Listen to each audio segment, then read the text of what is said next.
the difference here is they are convinced 100% that they are killing for God, not for the prophet at that point, but because God told the prophet to have it done. And when you are doing it for God, there's lots of different examples of this, then suddenly even murder becomes okay somehow.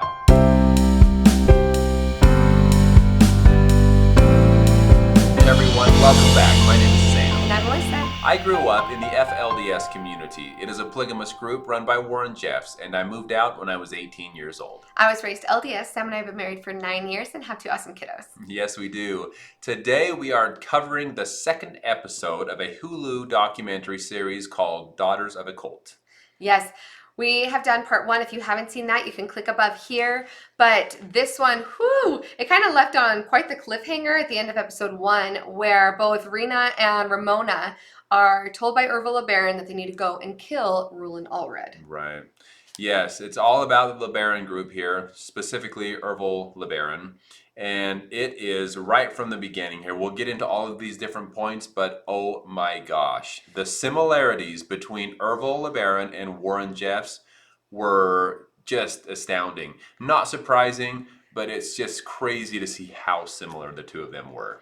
Yeah, that's really going to be a huge theme. We'll talk about something that happened and then compare it to the FLDS. This is one of those where it was like every single thing that I wrote down in my notes, we just looked at each other like, how do these men end up in the same place? Like, it's crazy. The episode starts, though, right from the beginning, where Rena does go in and shoots and kills Rulon Allred.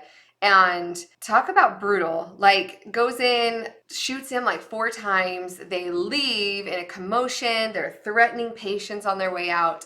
And then she's like, I had to make sure he was dead. So I went back and because shot that was him. the mission. Yeah. So it sounds like 4 rounds in his chest, and then she went back just to make sure and shot him right in the head. Yeah. So it's so... the daughters in this documentary, I think, word it really well when they talk about the fact that, investigators or people from the outside, they're like, to be able to do that to a person, you have to be pretty cold-hearted. Like, you have to be cold as stone to not only shoot somebody, because most people aren't actually capable of that, right, let alone to go back in just to make sure and finish it in even a more brutal way. And at the same time, the sisters were talking about the fact that people can't understand the depths of brainwashing and the lengths people will go if they believe that it's for God unless you've experienced it. And that is exactly what it comes down to, that the people from the outside looking at these cults or these groups that do these awful things, it's so hard to wrap your head around. How is it possible that someone could kill for their leader or their prophet? But the difference here is they are convinced 100% that they are killing for God, not for the prophet at that point, but because God told the prophet to have it done. And when you are doing it for God, there's lots of different examples of this, then suddenly even murder becomes okay somehow.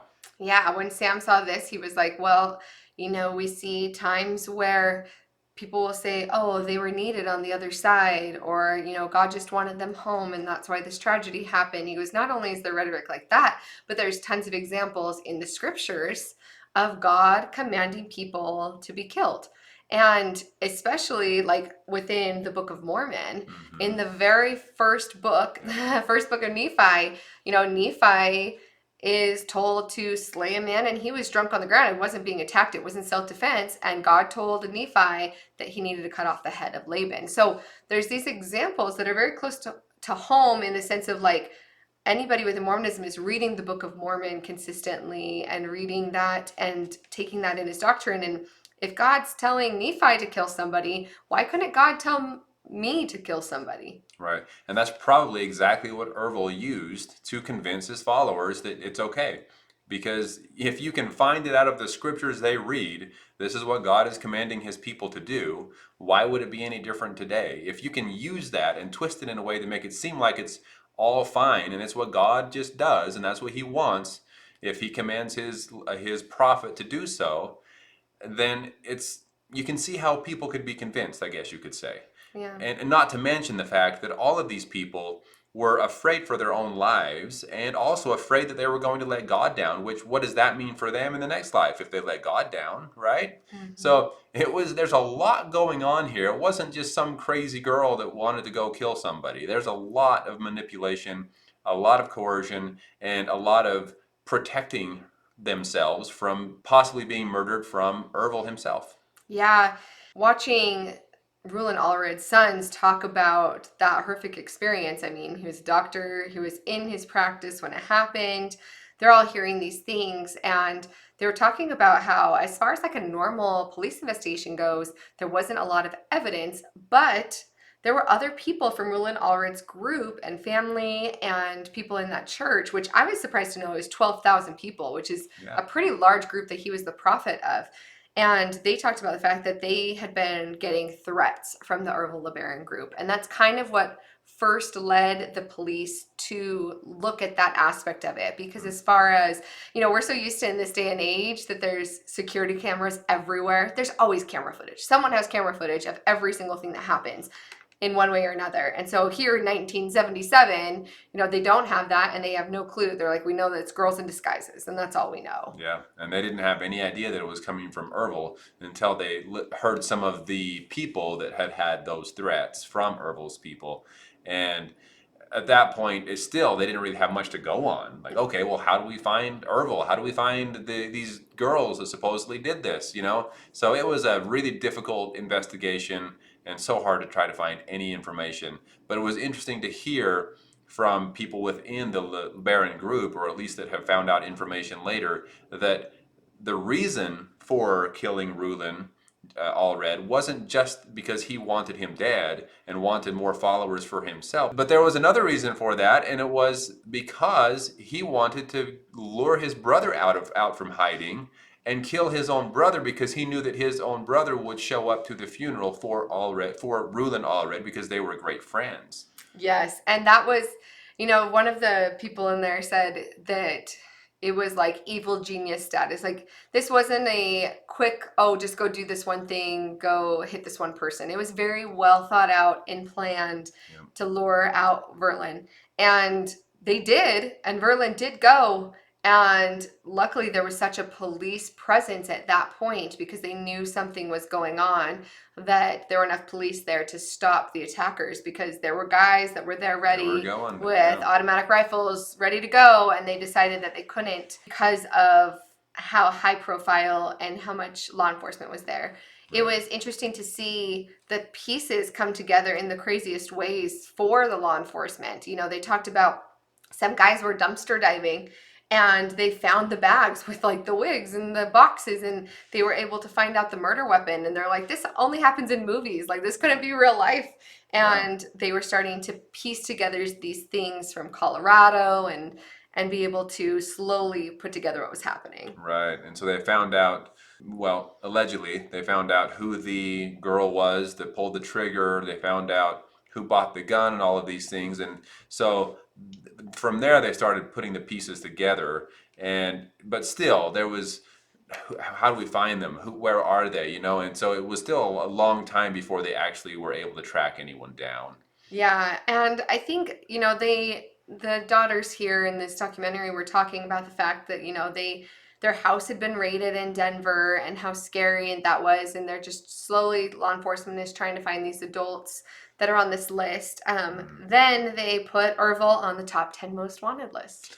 And that is another one that is so close to home for me because I was still living in the FLDS and following Warren Jeffs at the time that he was put on the top 10 most wanted list from the FBI as well. And how scary that was for me, and how there were people showing up into our town trying to break into meeting houses and trying to find Warren Jeffs. And just as a young boy, how scary that was. Thankfully, it was never in my own home. I can't imagine how scary that would have been for these children to have people barging into their homes. But yes, I can relate to some extent that having your leader being on the top 10 most wanted didn't phase my faith in him. Not for a second. It was because of the way we were taught. It was the outside wicked world fighting against the truth and fighting against God's church, and that was the mindset that I had, and I'm sure all of these people had during the time too. Yeah, some of the things that the girls were saying that as when they were children reminded me a lot of your childhood as well. They were Hmm. talking about the fact that as soon as you were old enough, you were put to work at Yes. 9, 10 years old, working 12-hour days. So I was a little bit older than that, but I do know that within the FLDS, there were people that young that were put to work right away. And yeah, so that was definitely happening in the FLDS as well, unfortunately, and just making, I mean, almost like slaves in some sense, that they were just there having to work. And in this case, they were yelled at and shouted at, and who knows, probably beat if they weren't working hard from Dan, it sounds like. And then she mentioned that if they complained, they were told that that's, the first step to insanity, right? Hmm. That, what was If the they felt sorry for themselves. feeling sorry for yourself is the first step to insanity. Insanity was equal to being possessed by the devil, which I was like, oh my word, like fear tactics for the kids, right? Right. And that feeling sorry for yourself, I think is pretty commonly used in high demand groups like this, because if you start complaining or you start asking questions or whatever the case may be, you are immediately, it's turned back on you that, oh, you're just feeling sorry for yourself. Oh, you're just not strong enough to do God's work, you know? And so immediately it's turned back on the person to make them feel like there's something wrong with them, not with the process. So Yeah. it's just a very scary tactic that people use. Yeah, and they talked about the fact that, they would look out and think, oh, I wonder what my life would be like normal. And then they would snap out of it because they would think, well, but I'm building Zion and I am chosen and I'm a, celestial children Hmm. and I'm privileged to get to live this life. Right. And speaking of the, claiming that people are insane if they feel sorry for themselves or if they complain, well, that also kind of made me think of the saying keep sweet from within the FLDS, that you're supposed to just keep sweet. Just do what you're Mhm. told. Don't ask questions. Be happy about it. Convince yourself you're happy if you're not. Do what you're supposed to do, especially the women. And so this sounded very similar. And then going on to the insane portion of it, if you complain that you're somehow insane and that means that you're then possessed somehow, that goes to, I forget her name, Rebecca, Rebecca, who Herbal's was daughter. Ervil's own daughter, who they thought was insane. But I don't know how, okay, but she was 17 years old and pregnant with her second child That's after being forced to be a child bride. And then they wonder why she had mental illness. yes, she had a very good reason to not be, I guess, just going along and all happy like nothing was going on in her life, Hmm. because she had every right to have some kind of illness, right? Yeah. And anyway, they took it as a sign that she was going to turn against the church and that she was somehow possessed. And Ervil killed his own daughter. Maybe most likely had someone do it, not himself. And she was pregnant at the time, and she had her killed. That just goes to show I don't even know, I don't know the word for how insane that makes him look. The evilness. I don't even, yeah, I don't, is that even a word? But like Yeah. the evil nature of him at that point and what he can do. And going back to comparing it to Warren Jeffs, I mean, Warren Jeffs might not have had his daughters killed. He had people threaten his wives. We know Brielle's story, Hmm. right? That if she didn't commit suicide, someone was going to kill her. He did put his own daughters away from their children and put them in houses of hiding, like Rachel Jeffs.